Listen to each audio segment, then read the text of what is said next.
ఇవాళ ఫుడ్డీశ్రీ కిచెన్లో సింపుల్గా చూపించబోయే రెసిపీ పిల్లలకి బాగా ఇష్టమైన బిస్కెట్స్.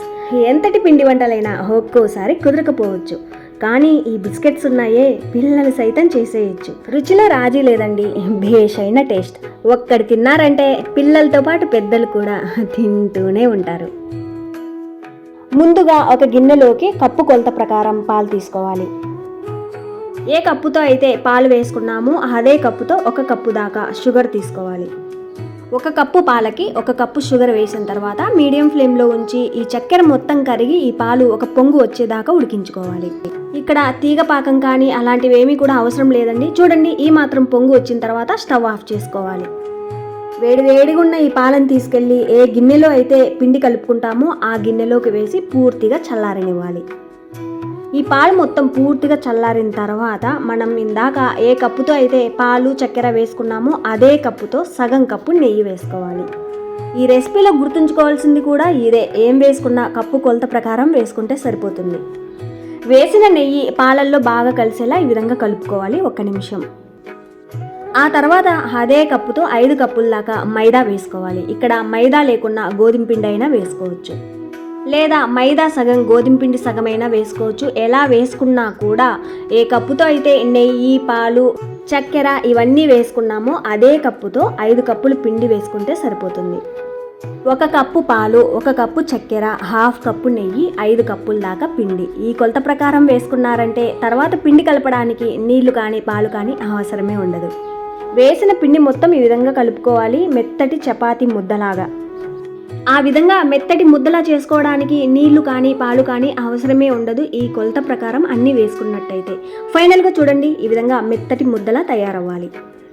పిండి మరీ గట్టిగా ఉండకూడదు, అలాగని మరీ మెత్తగా లేకుండా మీడియంగా ఉండాలి.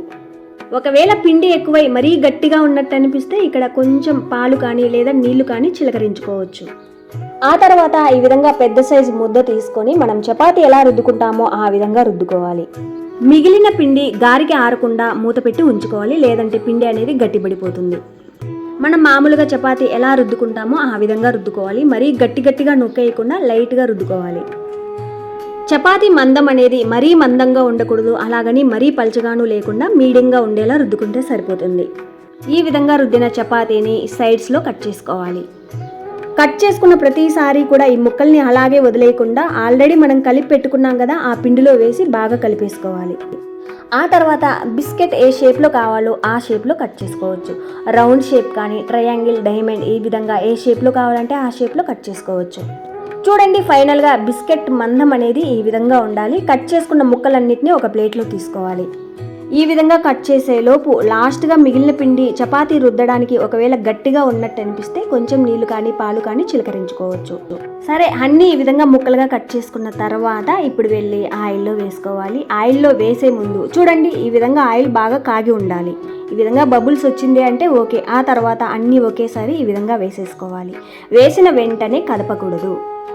ఆయిల్ బాగా హీట్ మీద ఉంది అంటే ఇక్కడ మీడియం ఫ్లేమ్లో ఉంచి వేసిన వెంటనే కదపకుండా కొద్దిసేపు తర్వాత ఇవి ఒకదాని మీద ఒకటి పడి ఉంటాయి కాబట్టి చిన్న స్పూన్ కానీ లేదా ఫోర్క్ సహాయంతో ఈ విధంగా కలిపేసుకోవాలి. ఇక్కడ గుర్తుంచుకోవాలి, లో ఫ్లేమ్లో కానీ లేదా హై ఫ్లేమ్లో కానీ వీటిని ఫ్రై చేయకూడదు. మీడియం ఫ్లేమ్లోనే బాగా మంచిగా రంగు మారేదాకా ఫ్రై చేసుకోవాలి. అటు ఇటు కలుపుకుంటూ మరీ బ్రౌన్ కలర్ వచ్చేదాకా కాకుండా కొంచెం ఎర్రగా వచ్చాక పక్కకు తీసేసుకోవాలి. బయట తీసిన తర్వాత కొద్దిసేపు తర్వాత అవి డార్క్ కలర్లోకి మారిపోతాయి. ఫైనల్గా చూడండి, ఈ మాత్రం రంగు వచ్చాక పక్కకు తీసేసుకోవాలి. అంతే.